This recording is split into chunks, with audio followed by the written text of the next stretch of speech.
অসমকাষ্ট YouTube চেনেলৰ অন্য এটা নতুন ভিডিঅ'ত আপোনালোক সকলোকে স্বাগতম জনাইছোঁ আৰু আজি হ'ল 20 জানুৱাৰী। আজিৰ দিনটোৰ কেইবাটাও গুৰুত্বপূৰ্ণ খবৰ আপোনালোকৰ লগত শ্বেয়াৰ কৰিবলৈ ওলাইছোঁ আৰু এনেকুৱা ধৰণৰ খবৰসমূহ নিতৌ চাবলৈ এই চেনেলটো ছাবস্ক্ৰাইব কৰি ভিডিঅ'টোত এটা লাইক কৰিবলৈ নাপাহৰিব। ভিডিঅ'টো শেষলৈকে চাব কাৰণ বহুখিনি গুৰুত্বপূৰ্ণ খবৰ একেটা ভিডিঅ'তে আপোনালোকৰ লগত শ্বেয়াৰ কৰা হ'ব। ভিডিঅ'টো সম্পূৰ্ণৰূপে চালে গোটেইখিনি খবৰ আপোনালোকে চাব পাৰিব। ভিডিঅ'টো শেষলৈকে চাই শেষত শ্বেয়াৰ কৰি দিব যাতে সকলোৱে এই খবৰখিনি একেলগে একেটা ভিডিঅ'তে চাব পাৰে। দিব বিচাৰিছোঁ আজিৰ দিনটোৰ প্ৰথমটো খবৰ। কোকৰাঝাৰত দুই ফৈদৰ ভয়ংকৰ ঘটনা। থিতাতে শোকাবহ ঘটনা এজনৰ উত্তপ্ত পৰিস্থিতিৰ সৃষ্টি হৈছে কোকৰাঝাৰত। নিশা কোকৰাঝাৰত ভয়ংকৰ কাণ্ড সংঘটিত হৈছে। দুই ফৈদৰ মাজত প্ৰচণ্ড কাজিয়াত এজন লোকৰ মৃত্যু হৈছে। দুই ফৈদৰ মাজত প্ৰচণ্ড কাজিয়াৰ ফলত এজন লোকৰ মৃত্যু হোৱা হৈছে কোকৰাঝাৰত। নিহত লোকজনৰ নাম চিকিনা গেহলাও বিস্মিত নামেৰে পৰিচিত হৈছে। কোকৰাঝাৰৰ কাৰিগাঁৱত সংঘটিত হৈছিল দুই ফৈদৰ মাজত প্ৰচণ্ড কাজিয়া। গুৰুতৰভাৱে আহত আন চাৰিজনক কোকৰাঝাৰ মেডিকেল কলেজ হাস্পতালত ভৰ্তি কৰা হৈছে। গুৰুতৰভাৱে আন চাৰিজন লোক আহত হৈছে আৰু আহত হোৱা লোককেইজনক কোকৰাঝাৰ মেডিকেল কলেজ হাস্পতালত ভৰ্তি কৰা হৈছে। কোকৰাঝাৰত নিশা ভয়ংকৰ ঘটনা সংঘটিত হৈছে। ঘটনাস্থলীতে এজনত বাহনত অগ্নিসংযোগ কৰিছে উত্তেজিত লোকসকলে। নিহত লোকজনৰ নাম চিকিনা গেহলাও নামে পৰিচিত হৈছে। কোকৰাঝাৰত নিশা ভয়ংকৰ কাজিয়া সংঘটিত হৈছে দুই ফৈদৰ মাজত আৰু তাত এজন লোক নিহত হোৱা দেখা গৈছে। নিহত হোৱা লোকজন চিকিনা গেহলাও নামেৰে চিনাক্ত কৰা হৈছে আৰু আন চাৰিজন লোক গুৰুতৰভাৱে আহত হৈছে। আহত চাৰিজন লোকক কোকৰাঝাৰ মেডিকেল কলেজ হাস্পতালত ভৰ্তি কৰা হৈছে। দিব বিচাৰিছোঁ আন এটা গুৰুত্বপূৰ্ণ খবৰ। 20 আৰু 21 জানুৱাৰীত বকুলিঘাটত চলিব উচ্ছেদ। মাইক যোগে 2159টা পৰিয়ালক ঘৰ খালী কৰাৰ নিৰ্দেশ দিছে প্ৰশাসনে।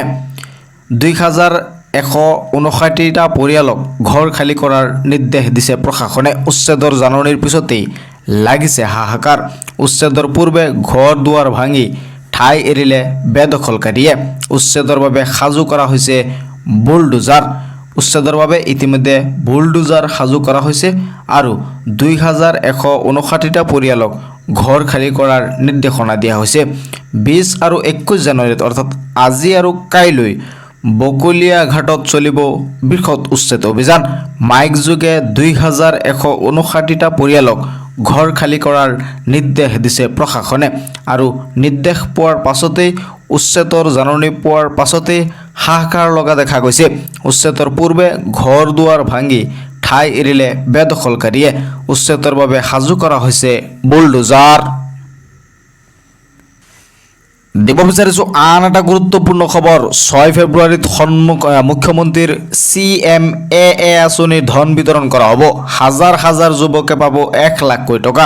6 ফেব্ৰুৱাৰীৰ পৰা বিতৰণ কৰা হ'ব CMAA আঁচনিৰ ধন, অৰ্থাৎ মুখ্যমন্ত্ৰী আত্মনিৰ্ভৰ আঁচনিৰ যি টকা আছে সেই টকা 6 ফেব্ৰুৱাৰী তাৰিখৰ পৰা বিতৰণ কৰা হ'ব।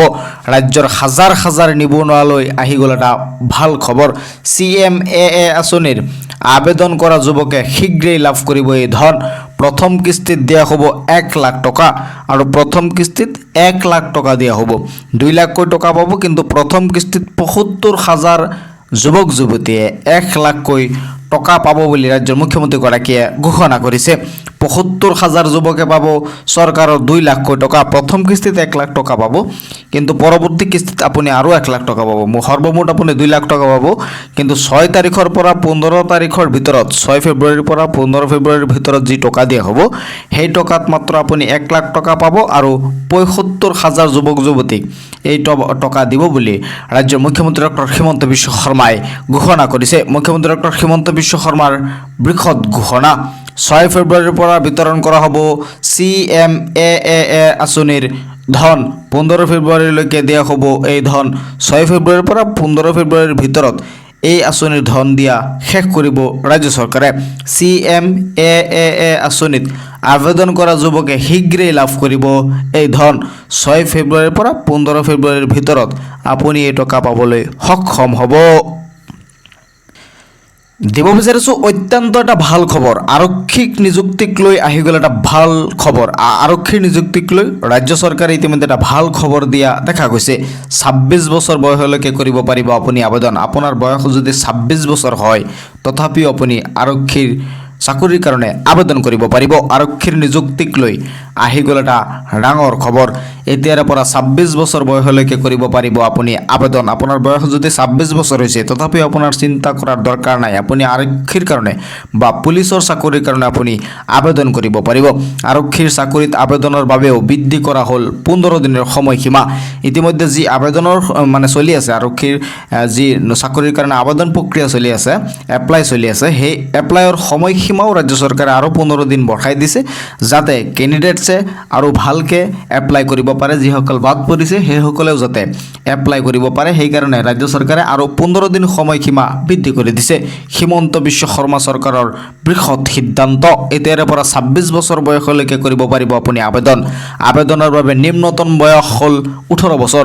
আপোনাৰ মিনিমাম বয়স 18 বছৰ হ'ব লাগিব আৰু মেক্সিমাম আপুনি 26 হ'লেও আৰক্ষীত আবেদন কৰিব পাৰিব। আৰক্ষীৰ চাকৰিত আবেদনৰ বাবেও বৃদ্ধি কৰা হ'ল 15 দিনৰ সময়সীমা।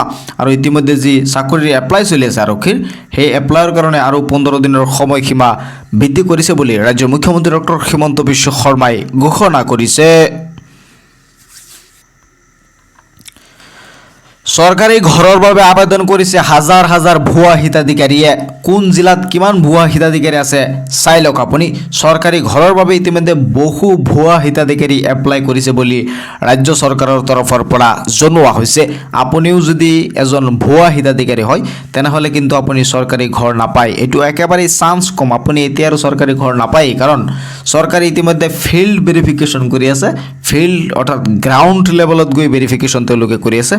আৰু গ্ৰাউণ্ড লেভেলত ভেৰিফিকেশ্যন কৰাৰ পাছত যিটো ডেটা তেওঁলোকে সংগ্ৰহ কৰি আছে, সেই ডেটা মতে এখন তালিকা প্ৰস্তুত কৰা হ'ব। আৰু সেই তালিকাত যদি আপোনাৰ নাম থাকে তেনেহ'লে কিন্তু আপুনি চৰকাৰী ঘৰ পাব।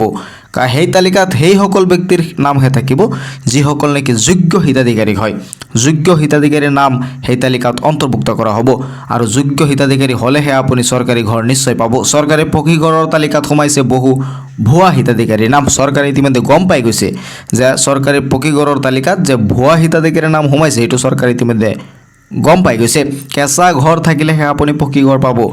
গোহালিৰ ফটো মাৰিও যধে মধে হিতাধিকাৰীৰ সংখ্যা বঢ়াইছে, চৰকাৰে এই কথাটো গম পাই গৈছে। সেইকাৰণে ভেৰিফিকেশ্যন কৰি আছে।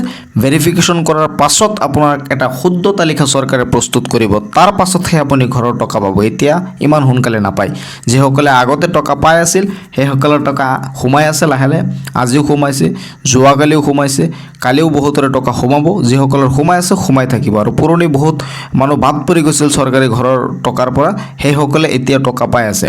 আৰু বহুতেই সুধিছিলে যে FTO হৈ আছে কিন্তু টকা সোমোৱা নাই। যিসকলৰ FTO হৈ গৈছে সেইসকল অলপ ৱেইট কৰিব লাগিব। FTO হোৱাৰ পাছত আপোনাৰ মেক্সিমাম 1-1.5 মাহ বা 2 মাহো কেতিয়াবা ৱেইট কৰিব লাগে। 2 মাহ ৱেইট কৰাৰ পাছতো টকা সোমায়, বা আপুনি 1 সপ্তাহ ৱেইট কৰাৰ পাছতো সোমাই যাব পাৰে। সেইটো আপোনাৰ FTO যদি হৈ গৈছে তেনেহ'লে আপুনি নিশ্চয় টকা পাব বুলি আপুনি এটা দৃঢ় বিশ্বাস কৰিব পাৰে। টকা আপুনি নিশ্চয় পাব, অলপ দেৰি হ'ব পাৰে। গতিকে যিসকল ভুৱা হিতাধিকাৰী আছিল সেইসকলৰ নাম কৰ্তন কৰা যাব। গাঁও পঞ্চায়তক এখন শুদ্ধ তালিকা দিয়াৰ আহ্বান ৰঞ্জিত কুমাৰ দাসৰ। মন্ত্ৰী ৰঞ্জিত কুমাৰ দাসে গাঁও পঞ্চায়তক এখন শুদ্ধ তালিকা দিয়াৰ আহ্বান জনাইছে, যাতে গাঁও পঞ্চায়তে এখন শুদ্ধ তালিকা তেওঁলোকক দিব পাৰে আৰু চৰকাৰে সেই শুদ্ধ তালিকা মতেহে ঘৰ বিতৰণ কৰিব। দিব বিচাৰিছোঁ আন এটা গুৰুত্বপূৰ্ণ খবৰ। 114 দ্বিতীয় বিবাহ কৰা স্বামীৰ বিৰুদ্ধে দিয়ক অভিযোগ। মুখ্যমন্ত্ৰীয়ে দিলে ফোন নম্বৰ। এটা ফোন কলতে স্বামী যাব লাগিব জেললৈ। নাম্বাৰটো আপোনালোকে মনত ৰাখিব, 114।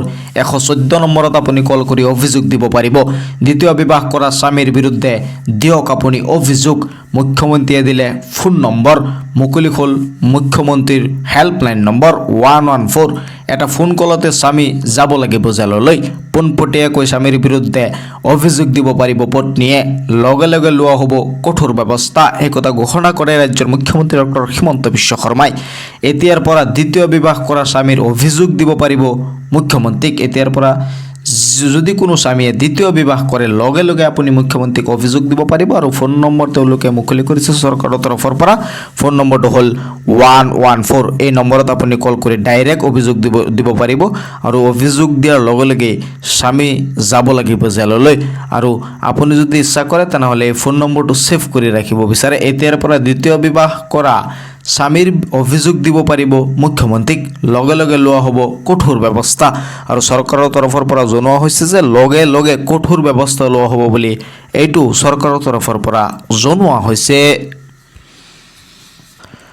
নৱবৰ্ষৰ আৰম্ভণিতে কোটি কোটি কৃষকৰ বাবে আহি গ'ল ভাল খবৰ। কোটি কোটি কৃষকসকলৰ বাবে কেইবাটাও ভাল খবৰ আছে নৱবৰ্ষৰ আৰম্ভণিতে, কাৰণ আপোনালোকে নৱবৰ্ষতেই প্ৰতিগৰাকী কৃষকে লাভ কৰিব PM কিষাণৰ 22 নং কিস্তিৰ 2,000 টকা।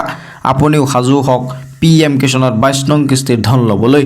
নতুন নিয়মেৰে এইবাৰ দেশৰ কৃষকৰ একাউণ্টত জমা হ'ব ধন। যিসকলে নেকি নতুন PM কিষাণৰ 21 নং কিস্তিৰ টকা পাইছিলে সেইসকলে 22 নং কিস্তিৰ টকাও পাব। কিন্তু আপোনালোকৰ KYC লেণ্ড শেডিং আৰু আধাৰ কাৰ্ড বেংকৰ সৈতে লিংক হৈ থাকিব লাগিব। বহুতেই টকা নাপায় আৰু বহুতে বিভিন্ন সময়ত কমেণ্ট কৰে।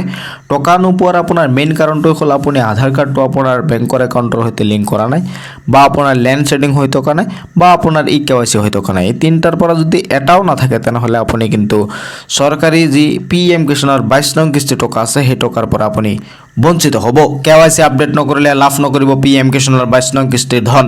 জালিয়াতিৰে নাম সন্নিৱিষ্ট কৰা কৃষকৰ নাম কৰ্তন কৰা হ'ব। PM কিষাণৰ 22 নং কিস্তিৰ ধন পাবলৈ সাজু হওক প্ৰকৃত কৃষকসকল।